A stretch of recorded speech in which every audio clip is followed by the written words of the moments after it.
We're going to talk about typography and design today. So we're going to talk about the crafting of visual communication through type. Uh, Type is just not choosing a font and going with it and calling it good. There has to be some reasons to why you choose typography for your designs. So we're going to start by talking about what those are. And the importance of it is, well, typography is a cornerstone of the design. It's an element. People read things, advertisements that are created, people have to read them. If they can't read them, they don't understand them, which means that they don't want to deal with a product or service that's being offered. But it has to communicate a tone, a style, and its meaning. And it impacts readability and the user experience. So, fun font may make somebody feel joyful, or a strong grunge type font may give the impression of a action or skateboarding, snowmobiling, anything along those lines that might give some kind of like impact for that particular product. So if I were to look at both of these invitations, they both say the same exact thing. You are invited. However, these two have very, very different font faces. One, the very one on the left, you may actually associate to going to like a wedding or a funeral or some kind of like event that is very upscale or adult oriented or fancy or whatever, because it uses a script type of font. Now if I go over to the left, which uses a Comic Sans type of font, you're often referring to that might be invited to a kid's birthday party or some kind of event that revolves around children in that sense. So each type does portray a certain amount of creativity. So it has to communicate its own what it's trying to say. Also, type, people when they read are not really looking at every single letter in that word. We learn over time to read things quickly, and we often get an impression of what the word is before you actually seem to read it. So in this sense, if you would take take about 10 seconds and try and read this and see if you can make sense of it. I'll stop. Pause for a second.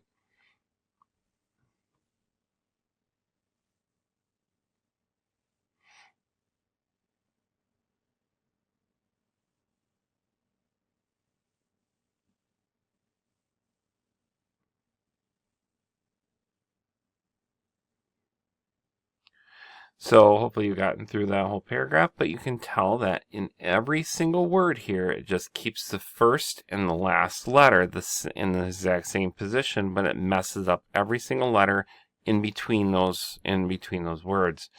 So, but you can still read it just fine.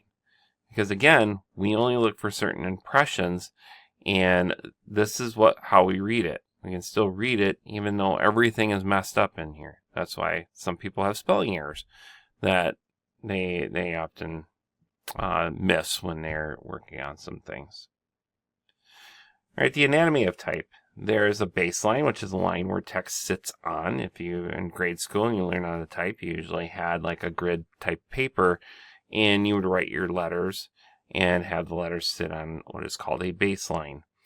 There are ascenders, which is part of the letter, above the X height, which is the middle line in that chart, that graph, that paper that you use to write letters with.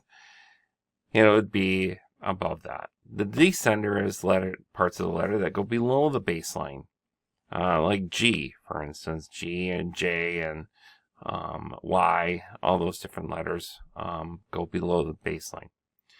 There are two types of fonts here. One has serif and one has sans serif. Serif is the small strokes at the end of a letter form, and sans serif is typeface without those serifs. So if I look at this, you can see all the different areas, like you have a baseline, all the letters are sitting on. Serif is the little like thing that kind of comes out from the letter. You also have like serif or sans serifs, strokes, descenders, ascenders, and the space in between each of these lines here is called leading. There's categories of typefaces, which is a serif as a classic and elegant, like Times New Roman. Sans serif is clean and modern, like Arial, or Veneer, or many other types of fonts, Helvetica. Script fonts are decorative and flowy, like brush script or any type of fancy type lettering. And display fonts are bold and attention grabbing. Usually they're very unique. They don't really follow many of the either serif or sans serif type of cues. They're just very unique typefaces that are being used. So like here's a few examples of those. Like serifs here have the little feet. Sans serifs don't have those little feet. Scripts are very decorative, going back to the calligraphic times. And display fonts are just very unique type fonts that are being used. Hierarchy in typography. Learning how to visually change the size of the weight and all things can have a viewer grab attention to the type. So it creates a visual flow through the size, weight, and spacing. They're usually headlines, and subheadlines grab more attention than the body text at all. So it needs to grab some kind of attention. Use contrast to guide the reader's attention. So like in here, you kind of like first thing you probably see was the primary heading. All right, because it's bigger, it's bolder, it's used. There, secondary heading, maybe a little bit smaller and maybe a little different, as well as body copy that is here. So if you look at some of these ads that we have here, again, we're talking about hierarchy and it grabs attention.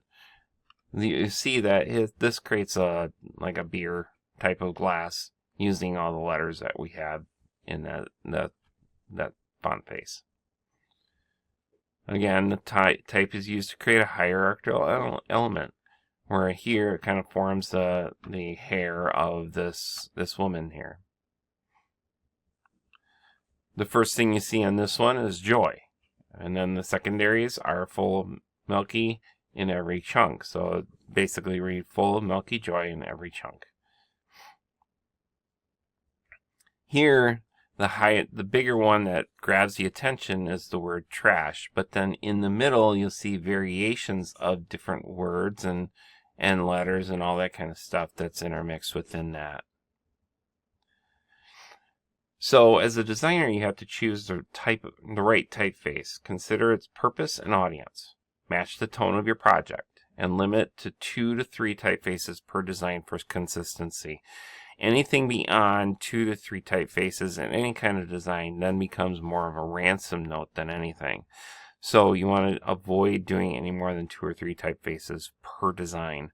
And I honestly would probably not go past 2. Just choosing 2 typefaces can help. Now, does this mean you can't use things like bold or italic or anything of those kinds? Those are still considered one font face or typeface. Those are just variations of that typeface, and those are okay. But as far as the design goes, you don't want to go any more than like 2 or 3 in a design.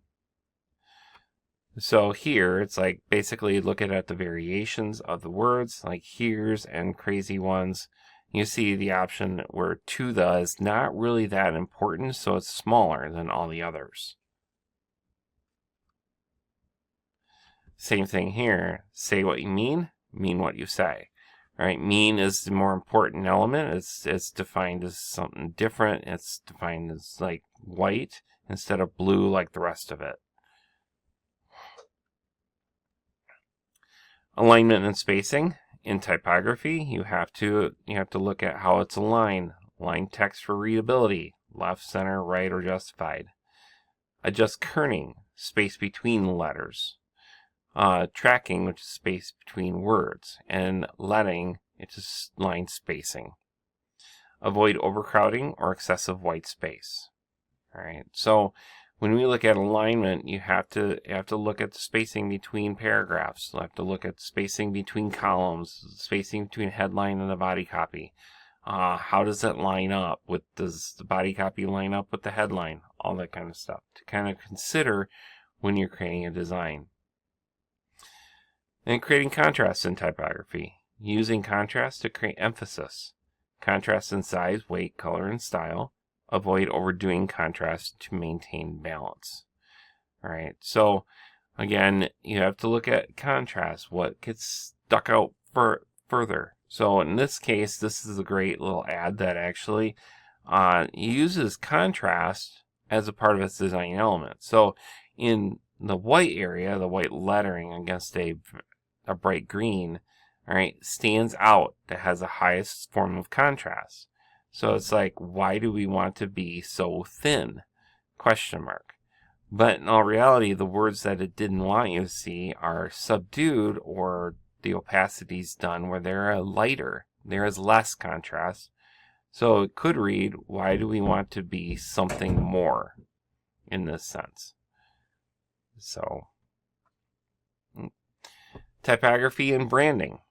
Typography plays a key role in brand identity. Custom typefaces or consistent fonts strengthen brand recognition. Example, like Google's clean sans serif font reflects simplicity. So if I look at this, it's like, oh, well, that's not Google. No, but if I were to look at it, what would it look like? What does that typeface look like? You instantly in your brain already look at it as saying Coca-Cola. Not Google, but Coca-Cola, because of its typeface that's being used. So you see, typefaces that are used are very unique. They stand out, and they get ingrained in the people's subconscious. So just like Disney is being used, Google is being used, you know. Common typography mistakes: overusing decorative fonts. All right. Again, you don't want to go too decorative. You want to make readability the most important element of the design. Insufficient contrast. Again, making sure that the contrast of your typefaces stand out from the background or any of the other elements, creating hierarchy. Inconsistent typefaces. Always stick with like 1 or 2, maybe 3. But again, 1 or 2 typefaces throughout a whole project should remain consistent. And poor alignment and spacing. All right, looking at how things are lined up. What's the spacing between each column? All those different things you have to consider when designing with type. And typography and digital design. All right, ensure web-safe fonts for consistency across browsers, and then responsive typography for different screen sizes. So if you're working with web design, or you're working on applications or apps that are used for the phone or mobile devices, you want to make sure that the typography flows along with it. So test readability on both desktop and mobile devices. So looking at typography and becoming readable is essential. So here's an example of something that kind of like shows typography in more of an interesting view. So it's like, if I look at these, it's like you'll see a certain set of words that are very bold, and they stand out more than the ones that are on the right, which are very thin typefaces, but you can still read them. They may emphasize a little bit more, but they basically will show the word in general. All right, so I'm going to stop right there, and I'll see you in the next video.